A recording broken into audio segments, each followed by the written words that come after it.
Hello दोस्तों, मैं आशुतोष कुमार और आपके ही अपने यूट्यूब चैनल पब्लिक क्लासेस में आप सभी का स्वागत है। चलिए दोस्तों, आज हम लुसेंट का सबसे महत्वपूर्ण टॉपिक पढ़ते हैं। आज लुसेंट हम लोग ख़त्म करने वाले हैं, यानी लुसेंट का जीके पढ़ेंगे। चलिए दोस्तों, स्टार्ट करता हूँ आज का क्लास। चलिए करें कि उत्तर में हिमालय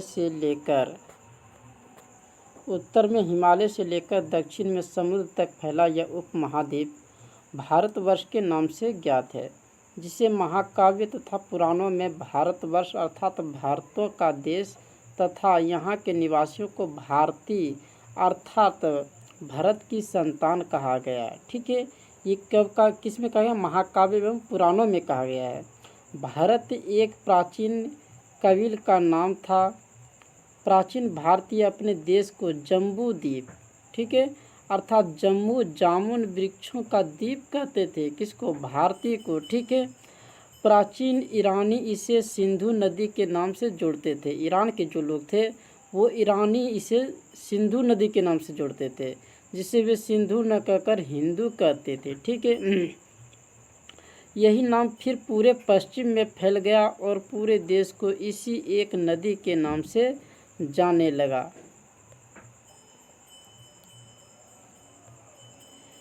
यूनानी इसे इंदे और अरब इसे हिंद कहते थे। मध्यकाल में इस देश को हिंदुस्तान कहा जाने लगा।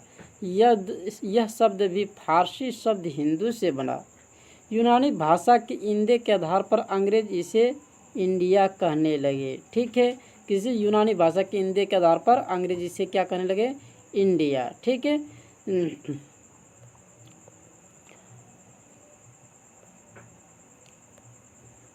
करें कि विंध्य की पर्वत श्रृंखला देश को उत्तर और दक्षिण दो भागों में बांटती है। उत्तर में इंडो यूरोपीय परिवार की भाषाएं बोलने वालों की और दक्षिण में द्रविड़ परिवार की भाषाएं बोलने वालों का बहुमत है। ठीक है, उत्तर में जो है इंडो परिवार की भाषाएं बोलने वालों की और दक्षिण में क्या? दक्षिण में जो है द्रविड़ भाषाएं बोले वालों की बहुमत है। ऐसे भी याद रखना दोस्तों, क्योंकि दक्षिण में जो मंदिर होते हैं वो द्रविड़ शैली के बने होते हैं और उत्तर में जो मंदिर बने होते हैं वे नागर शैली के बने होते हैं। करके भारत की जनसंख्या का निर्माण जिन प्रमुख नस्लों के लोगों के मिश्रण से हुआ है वे इस प्रकार है: प्रोटो ऑस्ट्रेलायड, पेलियो, मेडिटेरेनियन, काकेसायड, निग्रोयड, मंगोलोयड। भारतीय इतिहास को अध्ययन की सुविधा के लिए 3 भागों में बांटा गया है: प्राचीन भारत, मध्यकालीन भारत और जो है आधुनिक भारत।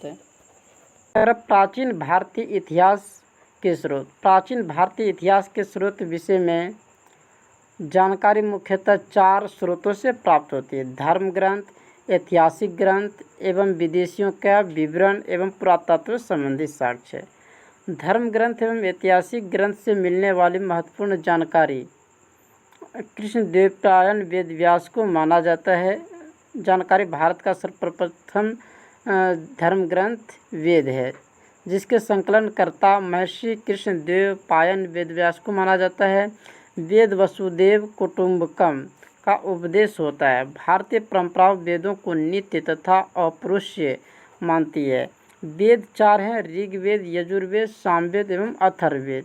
यहाँ से आपको पूछा जा सकता है कि वेद कितने हैं, तो ऋग्वेद, यजुर्वेद, सामवेद एवं अथर्ववेद अर्थात 4 वेद हैं। इन 4 वेदों को संहिता कहा जाता है। ये जो ऋग्वेद, यजुर्वेद, सामवेद एवं अथर्ववेद है, इन 4 वेदों को क्या बोला जाता है? संहिता बोला जाता है। चलिए दोस्तों, पहले हम ऋग्वेद की बात कर लेते हैं। करें कि ऋचाओं के क्रमबद्ध ज्ञान के संग्रह को ऋग्वेद कहा जाता है। ऋचाओं के क्रमबद्ध ज्ञान के संग्रह को क्या कहा जाता है? ऋग्वेद। पूछा जा सकता है आपसे प्रश्न में कि ऋचाओं के क्रमबद्ध ज्ञान के संग्रह को क्या कहा जाता है, तो इसमें हमको क्या बोलेंगे? ऋग्वेद कहा जाता है। इसमें 10 मंडल, ठीक है, ऋग्वेद में जो है 10 मंडल, 1028 सूक्त एवं 10,462 ऋचाएँ हैं। इस वेद के ऋचाओं के पढ़ने वाले ऋषि को होत्री कहा जाता है। यानी ऋग्वेद के जो ऋचा पढ़ते हैं उसको क्या बोला जाता है? होत्री कहा जाता है। इस वेद से आर्य की राजनीतिक प्रणाली, इतिहास एवं विश्व की महिमा के बारे में जानकारी मिलती है। किस वेद में? ऋग्वेद में। जैसे आर्य की राजनीतिक प्रणाली के पूछा जा सकता है कि आपसे कि आर्य की राजनीतिक प्रणाली का इतिहास जो है किस वेद में मिलता है? तो ऋग्वेद में मिलता है। कर कि विश्वामित्र द्वारा रचित ऋग्वेद के तीसरे मंडल में सूर्य देवता सावित्री को समर्पित प्रसिद्ध गायत्री मंत्र है।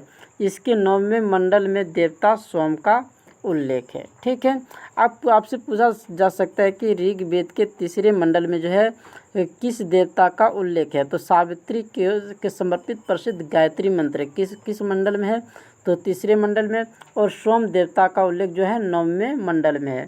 कर कि इसके 8वें मंडल को हस्तलिखित ऋचाओं को खील कहा जाता है। इसके जो 8वें मंडल जो है वो हस्तलिखित ऋचा है, जिसको हम लोग क्या बोलते हैं? खील बोला जाता है। ठीक है, इसके पूछा जा सकता है कि हस्तलिखित ऋचाओं को क्या कहा जाता है? तो खील कहा जाता है। ये किसके कम्मे मंडल में है? तो 8वें मंडल में है। अब करें चातुर्वर्ण समाज की कल्पना का आदि स्रोत ऋग्वेद के 10वें मंडल में वर्णित पुरुष सूक्त है। अब देखिए, कहने का मतलब है कि जो जाति आधारित बंटवारा है, ब्राह्मण, क्षत्रिय, वैश्य, शूद्र, ये जो है ऋग्वेद में ही मिलते हैं। किस मंडल में? तो 10वें मंडल में मिलते हैं। करें कि ऋग्वेद क्षत्रिय, वैश्य तथा शूद्र आदि, ब्राह्मण, क्षत्रिय, वैश्य तथा शूद्र आदि पुरुष ब्रह्मा के क्रमशः मुख, भुजाओं, जंघा और चरणों से उत्पन्न हुए हैं। ये ऋग्वेद की बात है। इसमें बोला गया है कि जो है ब्राह्मण जो है कहाँ से पैदा हुए? मुख से, क्षत्रिय भुजाओं से, वैश्य जंघाओं से और शूद्र चरणों से यानी पैरों से उत्पन्न हुए हैं।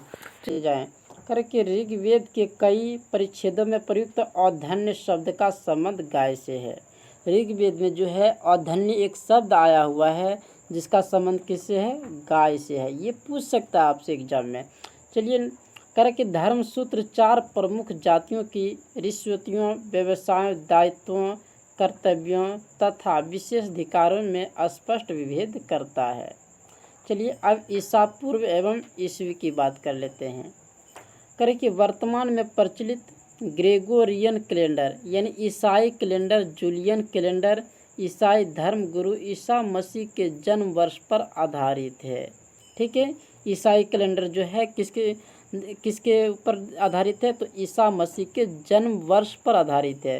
करें कि ईसा मसीह के जन्म के पहले के समय को ईसा पूर्व यानी before the birth of Jesus Christ कहा जाता था। यानी जिस समय ईसा मसीह का जन्म नहीं हुआ था, जन्म के पहले की बात बोल रहा था, उस समय जो है क्या लिखा जाता था? समय को ईसा पूर्व लिखा जाता है। ईसा पूर्व में वर्षा की गिनती उल्टी दिशा में होती है। वर्षों की गिनती जो है उल्टी दिशा में होती है। ठीक है, जैसे 463 हो गया, फिर 462 ईसा पूर्व हो गया, फिर 461 ईसा पूर्व, यानी उसमें क्या होता है? उल्टी गिनती होती थी। जैसे महात्मा बुद्ध का जन्म 563 ईसा पूर्व में एवं मृत्यु कब हुआ? 483 ईसा पूर्व में। अब कैसे? इसमें उल्टा होता था, ईसा पूर्व है, ईस्वी नहीं है, इसलिए यहाँ जो है इसका जन्म जो होता है महात्मा बुद्ध का कब? 563 ईसा पूर्व में होता है एवं मृत्यु इसकी कब हो जाती है? 483 ईसा पूर्व में। यानी ईसा मसीह के जन्म में 563 वर्ष पूर्व महात्मा बुद्ध का जन्म एवं 483 वर्ष पूर्व मृत्यु हुई। ईसा मसीह की जन्म तिथि से आरंभ हुआ सन ईस्वी सन कहलाता है, इसलिए संक्षेप में ईस्वी लिखा जाता है। जब ईसा मसीह का जन्म हुआ उसके बाद का समय जो है ईस्वी लिखा गया। यानी ईस्वी को लैटिन भाषा के शब्द एडी में लिखा गया है। एडी यानी एनो डोमिनी, जिसका शाब्दिक अर्थ है in the year of Lord Jesus Christ.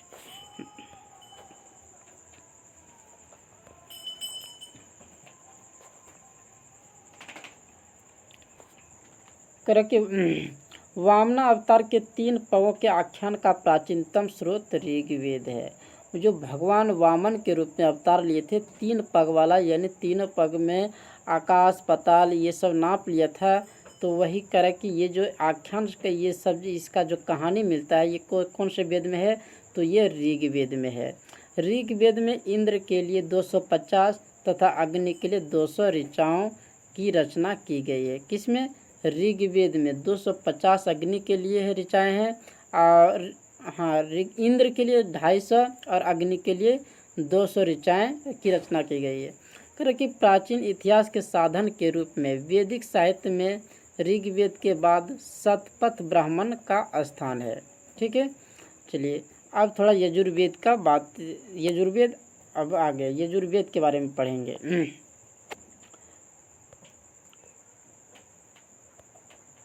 करें कि सस्वर पाठ के लिए मंत्रों तथा बलि के समय अनुपालन के लिए नियमों का संकलन यजुर्वेद कहलाता है।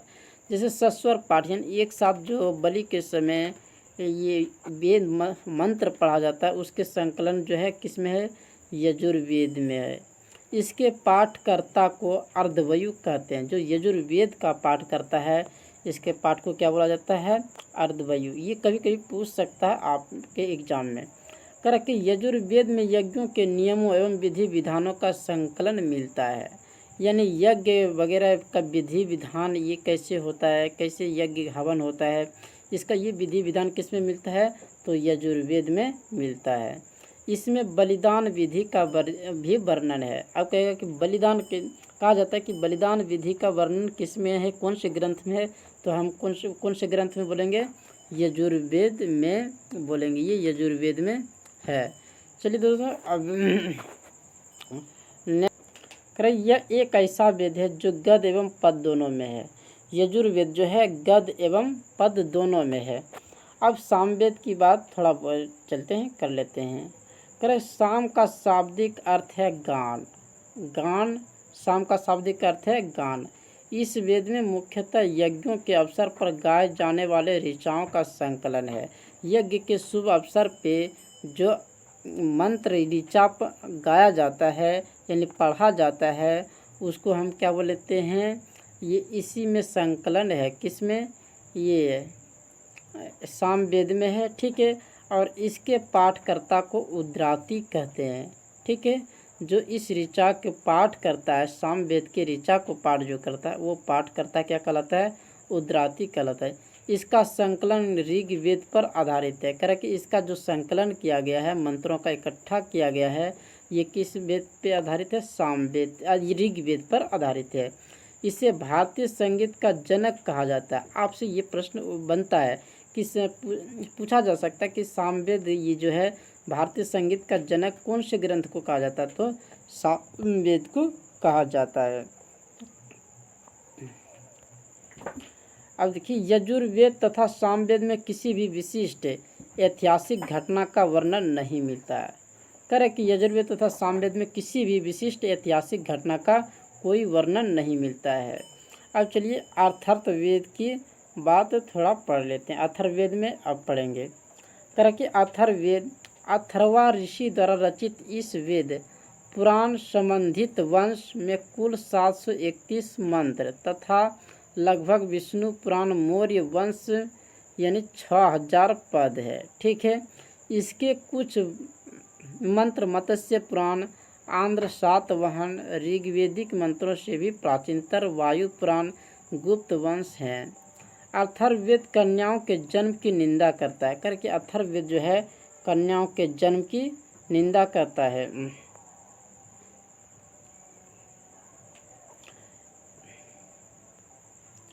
ऐतिहासिक दृष्टि से अथर्ववेद का महत्व इस बात में है कि इसमें सामान्य मनुष्यों के विचारों तथा अंधविश्वासों का विवरण मिलता है।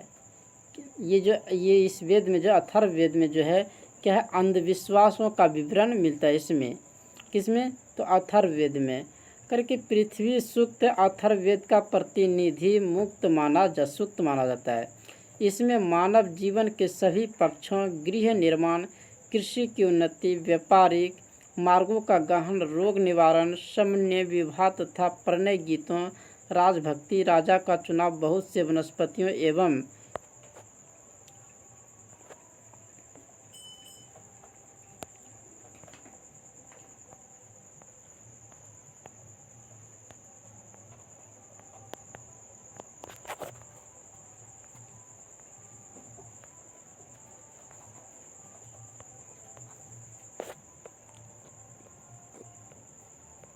चलिए अब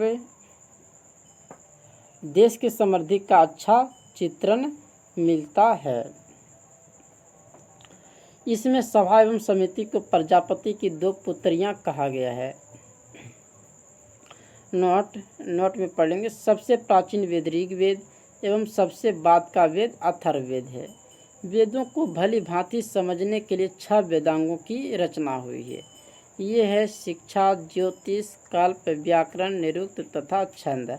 आपसे पूछ सकता है यहाँ पे कि ये जो है वेदांगों की संख्या कितनी है, तो वेदांग जो है कितने हैं? 6 हैं। शिक्षा, ज्योतिष, कल्प, व्याकरण, निरुक्त तथा छंद करके भारतीय ऐतिहासिक कथाओं का सबसे अच्छा क्रमबद्ध विवरण पुराणों में मिलता है। इसके रचयिता लोमहर्ष तथा इनके पुत्र उग्रश्रवा माने जाते हैं। इनकी संख्या 18 है, जिनमें से केवल 5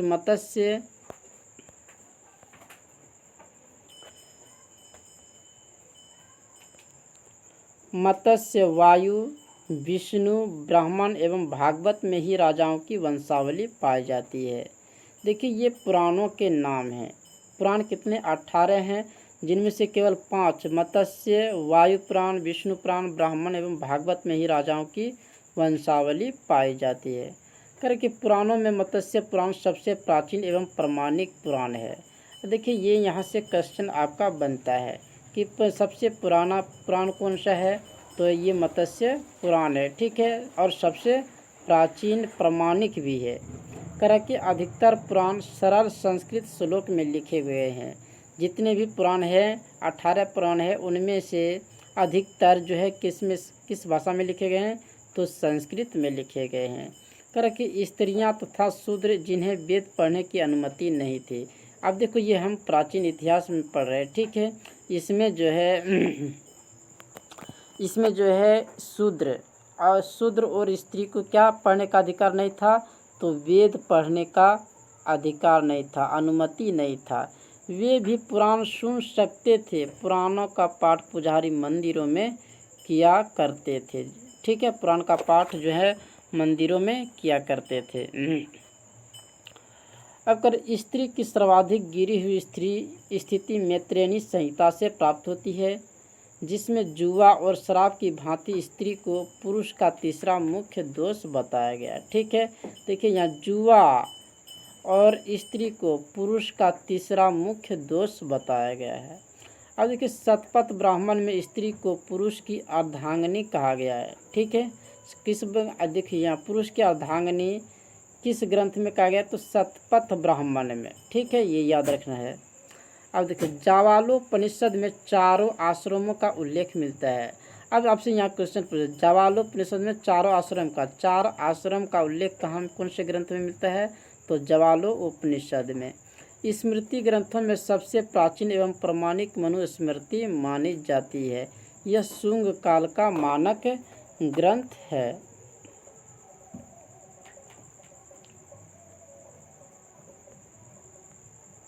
नारद स्मृति गुप्त युग के विषय में जानकारी प्राप्त करता है।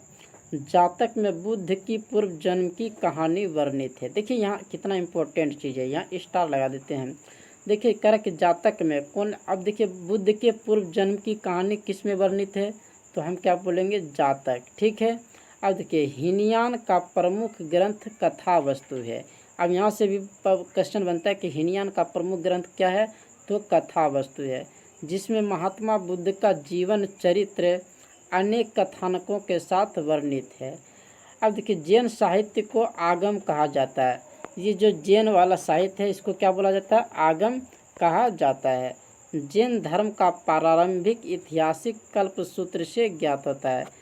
जैन ग्रंथ भगवती सूत्र में महावीर के जीवन कृत्यों तथा अन्य समकालीनों के साथ संबंध की व्याख्या करता है। हाँ तो दोस्तों आज का क्लास इतना तक ही था, और आज का वीडियो कैसा लगा आप कमेंट करके ज़रूर बताएं। थैंक्स, धन्यवाद।